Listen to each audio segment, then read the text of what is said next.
안녕하세요. 정보가 세상을 바꾼다 인포뱅크입니다. 이번에 전해드릴 내용은 중국 절망 안겨준 K9 호주 수출 조단위 계약 체결에 대해서 한번 알아보도록 하겠습니다. 여러분의 구독, 좋아요 한 번씩 눌러주시고 이야기를 시작을 해보도록 하겠습니다. 지금 중국의 자주포를 울렸던 K9 자주포가 호주에 수출이 됩니다. 이번 호주 정부의 K9 자주포 도입 계약은 문재인 대통령의 호주 국빈 방문 기간에 맞춰서 이루어졌죠.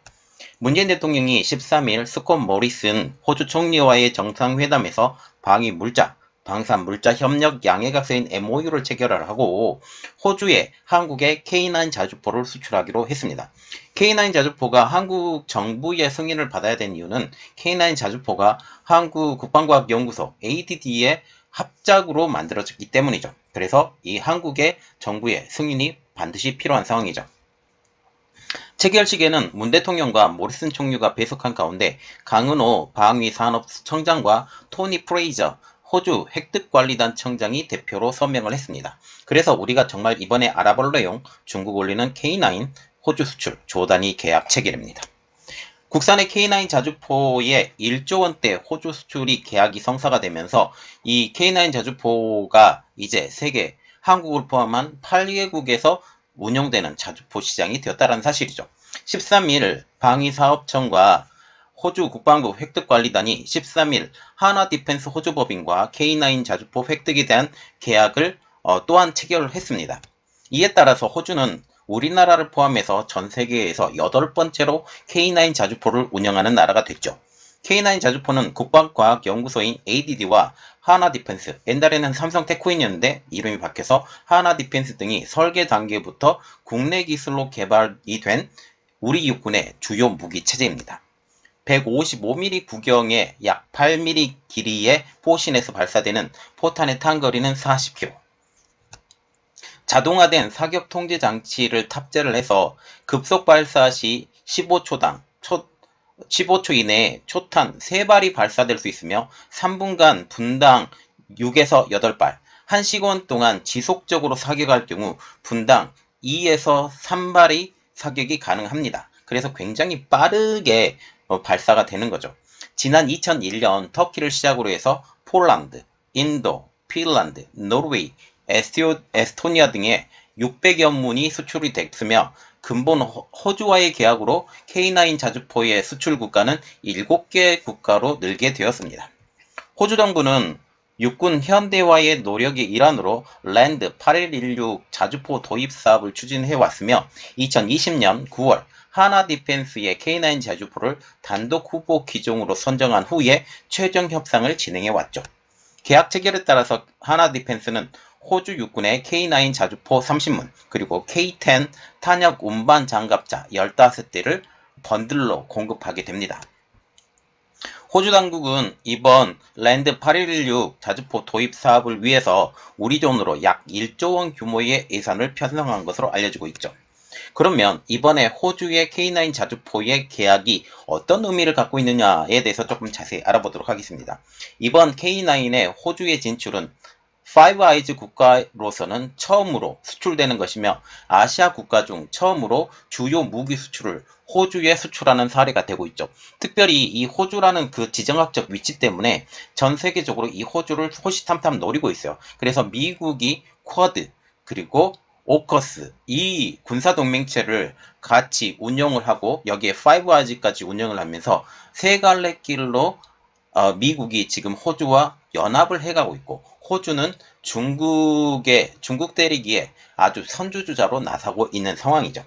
그래서 호주와 같은 경우는 그 호주로 유학을 온 사람들이 굉장히 많았었는데 이 지금 관계가 어려워지면서 호주로 유학 온 사람들이 많이 빠져나가고 있고 그리고 이러한 상황에서 미국과 영국과의 관계가 더욱더 강화가 되고 있는 현 상황이죠. 특히 빅토리아주 질롱에 자주포 생산 시설을 건립을 해서 현지에서 자주포 생산 및 납품을 진행할 예정이기 때문에 호주 방위 산업의 활성화는 물론 한국 호주 방산 협력 확대에 기여할 것으로 기대가 되고 있는 상황입니다.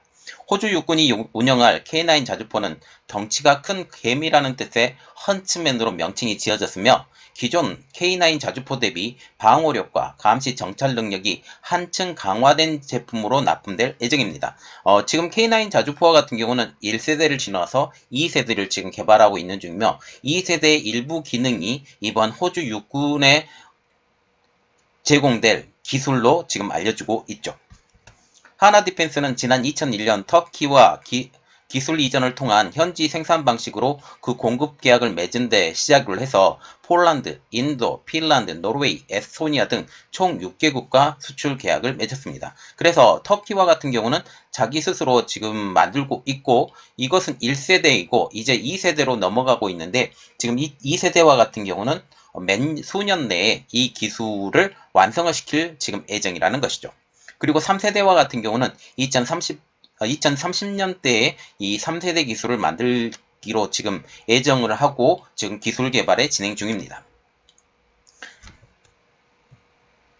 강은호 반사청장은 한 호주 양국은 K9 자주포에 대한 상호 운용성을 기반으로 해서 무기체계 간 합동성을 증진하는 방향도 협력하기로 했습니다. 그래서 이 K9 자주포의 공급을 통해서 한국과 호주 간의 그 무기의 협력이 더욱더 강화될 가능성이 높아져 간다라는 것이죠. 방사청은 또 이날 호주 KSSG와 CASG와 한 호주 양국 간 방위산업 방산물자 협력에 대한 양해각서도 맺었다고 밝혔습니다. 방사청은 지난 2001년 8월에 체결한 한 호주 국방부 간 MOU가 2011년도에 만료된 데다가 우리나라에서는 2006년 1월 그리고 호주에서는 2015년 6월 각각 방사청과 CASG가 개청을 해서 방산협력 획득 주무부처가 바뀌었다라고 하면서 이번에 반영한 새 MOU를 맺은 것이라고 설명을 하고 있죠. 원래는 그 2001년에 한국 호주가 MOU를 맺었지만 2011년도 이게 만료가 됐고 10년간 그대로 지나왔다가 이번에 새로 한국과 호주와의 방산 계약이 새로 성립이 된 것입니다. 이번 방산협력은 지금 2001년부터 이어온 양국 국방부 간 양해각서 효력이 2011년도에 만료가 되었고 방산협력 조직과 개편과 한국 호주 수교 60주년을 기념을 해서 변화된 환경에 맞춰서 새롭게 양해각서가 체결될 필요성이 대두된 것에 따라서 이번에 새롭게 MOU를 맺었죠. 이 MOU 내용에서 우리가 또 눈여겨봐야 될 것이 지금 히토류 문제도 호주와 협력하기로 한 것입니다. 이 부분에 대해서는 제가 따로 영상을 만들어서 올려드릴게요. 양국은 방산협력 현안 해결을 위해서 방산협력 공동위를 다시 정례화하고 정부 차원에서 방산 수출 지원 협력도 강화하기로 한 것입니다. 특별히 한국과 같은 경우는 방산 기술이 굉장히 발달이 했는데 일부 제품에 대해서는 미국에서, 일부 제품에 대해서는 러시아에서의 그 방산 기술이 많이 도입이 됐기 때문에 서로의 장점을 가지고 있는 방산 분야의 기술력이 확보가 되었고 이미 한국과 같은 경우는 세계 군사 기술의 6위에 해당할 정도로 한국의 기술은 되게 중요한 내용이다라는 사실이죠. 한편 지난 10일 양국은 우주 탐사와 발사 서비스, 위성 항법 등의 분야에 있어서 협력하는 우주협력 MOU도 체결을 했습니다. 이번에 그 한국이 실패를 했지만 그 우주 발사체를 발사를 했잖아요. 그러면서 한국의 우주 기술에 대해서 세계 각국이 이것이 어떻게 되는가도 관심이 있어 하는 현 상황이기 때문에 이것 같은 경우도 되게 중요한 내용입니다. 특별히 호주와의 협력이 중요한 것은 호주가 지금 파이브 아이즈, 쿼드, 오커스로 연결되고 있는 미국의 태평양, 인도양 안보의 핵심 국가이기 때문이죠. 파이브 아이즈도 지금 영국, 캐나다, 뉴질랜드, 호주, 미국 이렇게 5개 나라가 파이브 아이즈로 되어 있죠. 쿼드와 같은 경우는 일본, 인도, 호주 그리고 미국이 이 4나라로 하고 있는 쿼드. 오커스는 영국, 호주, 미국 이 3개로 연결되고 있는 이 중심에 미국과 호주가 한꺼번에 연결이 돼 있어요. 여기에 우리가 그 연결을 하고 있는 중요한 내용이다라는 사실이죠. 이번 호주와의 군사적 협력을 통해서 미국과의 협력이 더 강화될 것으로 보이고 있습니다. 또한 이번에 영미권의 정보동맹인 파이브 아이즈의 일원인 호주의 높은 문턱을 넘어섬으로써 미국과 영국 등 선진시장에서의 수출도 기대할 수 있게 됐다는 사실이죠. 그리고 지금 K9 자주포와 같은 경우는 지금 영국에서의 판매도 지금 세일즈를 들어가고 있는 상황, 이러한 상황까지 우리가 고려를 해야 된다라는 것이죠. 특히 호주에 수출되고 있는 개량형은 K9A1은 주 엔진의 가동 없이도 임무 수행이 가능하고 자동 사격 통제 장치 성능도 향상된 것으로 알려지고 있습니다. 앞으로 개발이 될 K9A2 자주포는 2027년 전력화를 목표로 하고 있으며 원격 기동, 그리고 사거리 연장, 포탄 자동 장전, 무인 유인 운용이 모두 가능한 복합 기능까지 갖추게 될 전망입니다. 여기서 우리가 눈여겨봐야 될 것은 포탄 자동 장전이라는 내용이죠. 그래서 이 포탄이 자동으로 장전이 되기 때문에 이 포탄 장전에 필요한 인력이 빠지면서 더 적은 숫자를 가지고도 이 자주포를 운영할 수 있는 주요한 그 무기 체계를 갖췄다는 사실이죠. 특별히 K9A2의 최대 장점은 고반응 화포가 적용된다는 점입니다. 이는 탄약 장전을 100% 자동화할 수 있는 자동화 포탑을 탑재하는 것이 주요 골자인데요. 그만큼 분당 발사 속도가 기존의 6발보다 1.5배 빨라지게 되며 탄약 장전을 위한 승무원이 필요가 없기 때문에 더 적은 인원으로만으로도 탑승이 가능해서 자주포를 운영할 수 있다는 게 장점입니다. 고반응 화포 기술 개발은 2016년부터 국방과학연구소 ADD와 화나 디펜스가 공동 개발해서 올해 2021년 9월 달에 이 기술 완료를 한 상황이죠. 이 모델의 사거리는 기존의 40km보다 증가를 해서 54km까지 지금 이른 것으로 알려지고 있습니다. 또한 세 번째 성능 개량에는 K9A3도 2030년대에 실전 배치될 것을 목표로 개발을 하고 있죠. 이 제품은 사거리가 70에서 100km까지 늘어나며 첨단 무인화 기술도 접목시킵니다. 이를 위해서 AI 기반 사격 통제 기술과 원격 주행 기술이 적용이 되죠. 그래서 이제는 무인 자주포의 시제도 이제 세 번째 단계에서는 올 수 있을 것이다 라는 말까지 나오고 있습니다. 이러한 끊임없는 기술 개발을 통해서 성장하고 있는 K9 자주포가 이제 호주를 시작을 해서 미국 우방국으로 그 범위가 넓어질 것으로 보이고 있고, 지금 이집트가 K9 자주포에 눈길을 보내고 있고, 영국도 지금 얘기를 하고 있고, 그래서 지금 이 K9 자주포의 가장 중요한 것은 가성비가 굉장히 좋다. 물론 독일의 제품이 더 기능면으로는 좋지만 가격면으로 어마어마하게 비싸죠. 그렇기 때문에 K9 자주포의 그 성능이 점점 더 높아지면 높아지고, 그리고 기능도 더 좋아지면 K9 자주포가 모든 나라의 그 국방에 쓸어버릴 수 있는, 특히 미국의 그 우방국들에게 모두 다 판매가 될 수 있는 그런 시기가 곧 오지 않을까라고 그렇게 생각을 합니다. 특별히 K9 자주포와 같은 경우는 중국의 절망을 안겨준 것으로 알려지고 있는데요. 이 내용을 알아보면 K9 자주포는 한국 방위산업 역사상 최고 걸작으로 알려지고 있죠. 기본기가 탄탄해서 세계 자주포 중에 최상위권 모델로 꼽히고 있는데요. 터키가 한국으로부터 기술과 부품을 수입해서 현지화 버전인 T155를 생산 중입니다. 여기에 K9의 진화도 계속되고 있어요. 현재 호주가 30문, 폴란드가 100문, 그리고 인도가 100문, 핀란드가 48문, 에스토니아가 12문, 노르웨이가 24문 등 세계 각국에서 K9 자주포를 도입한 상황이죠.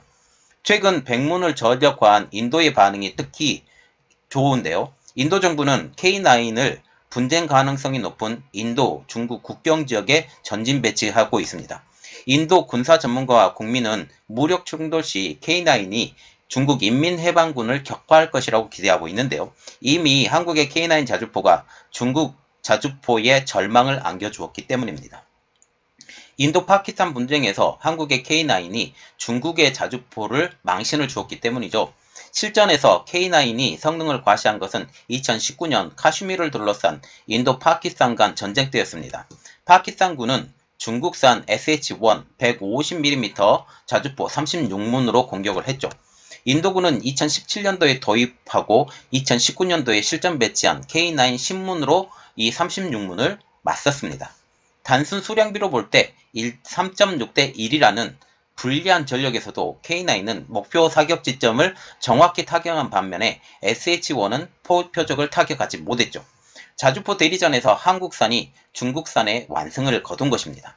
이후 인도군은 초기 도입 완제품 열문을 더해서 K9 바자르 T라는 이름으로 90대를 현지에 조립함으로써 총 100문의 K9을 구매를 했습니다. 추후 포격전이 발발할 경우 중국 측은 대의전에서 패한 데 이어서 실전에서도 패할 수 있다는 우려를 가지고 있어요. 그래서 한국의 K9 자주포에 대해서 깎아내리기 시작을 했는데 이 깎아내리기 시작한 것도 얼토당토 않은 일을 가지고 지금 깎아내리고 있죠. 그러나 이 K9 자주포의 판매량은 이때부터 시작을 해서 점점 더 늘어나고 있는 상황이죠. 이미 K9 자주포 자체가 중국군의 그 자주포를 이겼기 때문에 중국의 자주포는 한국에게 실력으로 되지 않는다라는 것도 지금 나와 있고, 한국의 자주포가 지금 2차 변형 그리고 3차 변형을 통해서 더욱더 좋은 자주포가 나올 것으로 모든 이들이 예상하고 있기 때문입니다. 현재 중국과의 갈등을 일으키고 있는 지금 호주는 K9의 기대감을 가지고 있음이 분명하죠. 공교롭게도 지금 K9을 도입했거나 도입하려는 인도와 호주는 미국과 일본을 더불어 쿼드 회원국이란 사실이죠. 중국 쪽에서는 인도 태평양 대중국 포위망에 속한 두 나라에서 한국산 자주포를 운영하는 셈입니다. 이래저래 중국의 신기가 불편할 수밖에 없는 상황입니다. 자, 그래서 이번에 K9 자주포와 같은 경우가 지금 호주에 판매가 된다. 호주 입장으로서는 이미 중국의 자주포에 승리를 거뒀던 K9을 도입을 할 수밖에 없는 상황. 이러한 상황에서 한국의 K9은 추운 지방에서도 더운 지방에서도 그리고 일반적인 지방에서도 어느 곳에서 지금 운영이 가능한 전천후 자주포로 알려지고 있기 때문에 세계 각국의 추운 지방인 노르웨이마저도 그리고 더운 지방인 이집트마저도 이 자주포를 도입하려고 준비를 하고 있고 준비를 하고 있거나 도입을 한 상황. 이러한 상황에서 이제 호주까지 K9 자주포를 함으로써 한국의 방산의 위상이 더욱더 올라갈 것으로 보입니다. 이번 내용은 여기까지 하겠고요. 저의 내용이 여러분들에게 도움이 되셨다라고 생각을 하시면 구독, 좋아요, 그리고 알람 설정까지 부탁드리겠습니다. 감사합니다.